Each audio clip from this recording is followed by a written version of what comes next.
Sanjay Ghodawat medical अकॅडमीचा सार्थक पाटील देशात नीटमध्ये 14वा.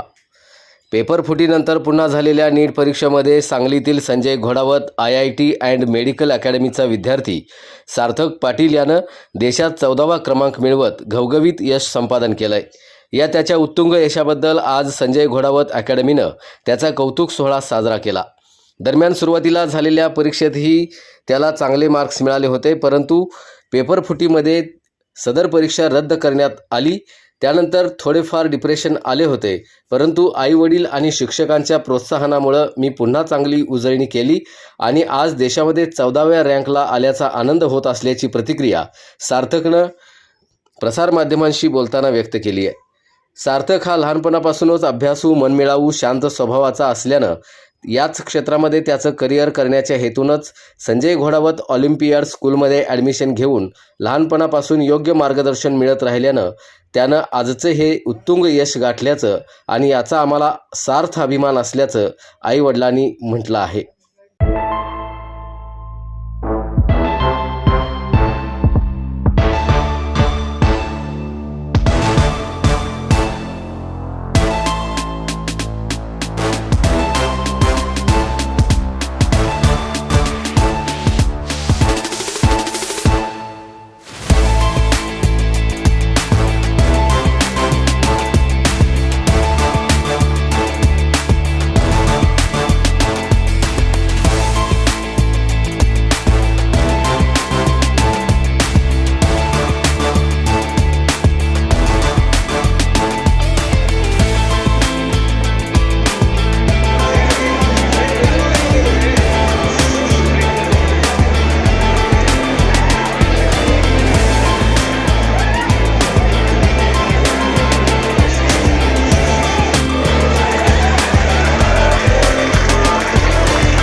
माझं नाव सार्थक महेश पाटील.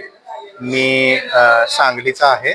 मला ह्या नीटमध्ये 720 पैकी 705 मार्क प्राप्त झाले. मला पहिल्या नीटमध्ये पण चांगले मार्क मिळालेले, पण ज्या प्रकारे पेपर लीक झाला त्या हिशोबाने सरकारनं पेपर कॅन्सल केला. तर मी पण रिलॅक्सेशनच्या फेजमध्येच गेलेलो. नीट झाल्यावर चांगला स्कोर आलेला, फिरायला वगैरे जाऊन, पण नंतर अचानक हा धक्का बसल्यामुळे परत या फेजमध्ये येणं चॅलेंजिंग होतं. या फेजमध्ये यायसाठी खूप जणांनी, पॅरेंट्सनी, टीचर्सनी मोटिवेट केलं.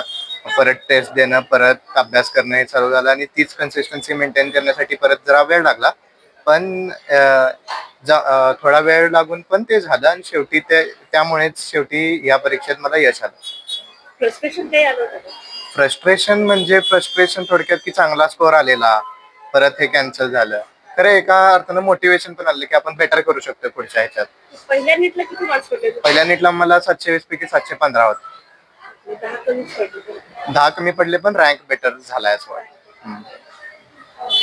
असा जो प्रकार झाला होता पेपर फुटीचा, त्यानंतर तुम्ही म्हणजे घरातल्यांनी तुला कसं सपोर्ट केला? घरातल्यांनी हेच सांगितलं की आता तू जास्त फ्रस्ट्रेट होऊ नको, तुला चान्स आहे परत बेटर करण्याचा, सगळा गाळ निघून जाईल त्या लीकमुळं, आणि शेवटी जे तू केलायस ते तू पुन्हा करूच शकतोस. त्यामुळे त्यांनी पण खूप मोटिवेट केलं परत देण्यासाठी. परत पहिल्यापासून स्टडी करायला सुरुवात केली? रिव्हिजन झालेलीच होती, एकदम काय पूर्णच विसरलं नव्हतं. त्यामुळं रिवाइज करणं आणि टेस्ट देणं हेच महत्वाचं होतं त्या एका महिन्याच्या पिरियडसाठी, आणि ते कन्सिस्टंटली केल्यामुळे परत फायदा झाला. मधला जो वेळ मिळाला तुम्हाला तो पुरेसा होता? हो, पुरेसा होता. तसं एक रिव्हिजन करण्यासाठी पुरेसा होता, आणि एकच रिव्हिजन झाली तर ती चांगली झाली.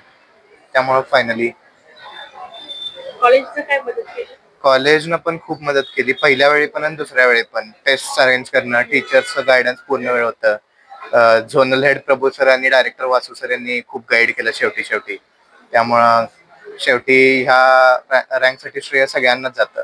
पॅरेंट्सना, टीचर्सना, इव्हन सपोर्टिंग स्टाफनं पण खूप सपोर्ट केला.